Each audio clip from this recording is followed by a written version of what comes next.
और उसमें दोनों लगाने होते हैं साइन और कॉस। ये पूरा 120 है तो ये कितना हुआ आधे ट्रायंगल में, क्योंकि दोनों ट्रायंगल्स कॉन्ग्रुएंट होते हैं तो सीपी से एंगल डिवाइड हो जाते हैं। Sine 60 and cos 60। Sine is P over H.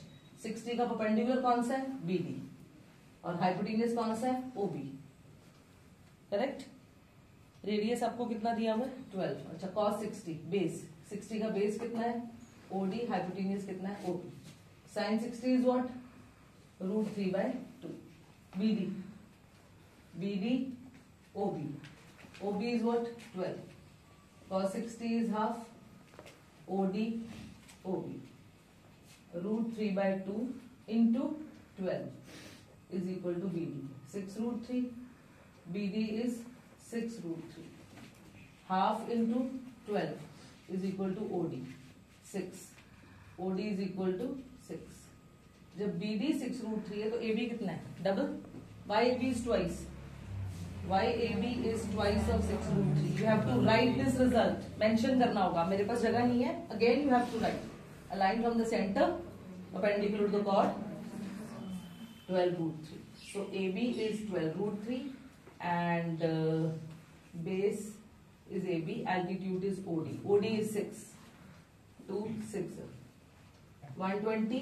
3 is 3 4 is 3.14 into 48 minus 36√3. √3 is 1.73. 3.14 into 48. 2 3.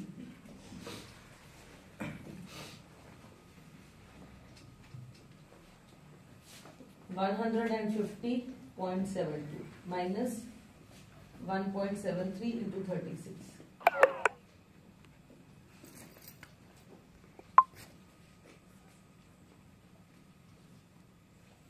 62.28. So 150.72. ये सारी कैलकुलेशन ना कॉपी पेस्ट मत करना, आपका हाथ ही नहीं सेट होगा. You will not be able to do the exam if you just copy here and talk. And a child who will talk in my class after I stop will be just kicked out of the room. Whosoever it may be. 12 minus 8 is what, 4. 6 minus 2 is what, 4. Point. 10 minus 2 is 8. 14 minus 6 is 6. Are you getting my point? कि segment जब भी निकालना है तो क्या होना है, sector minus triangle. और ट्राइंगल के लिए क्या करना है, परपेंडिकुलर ड्रॉ करना है, हाफ बेस टू एल्टीट्यूड.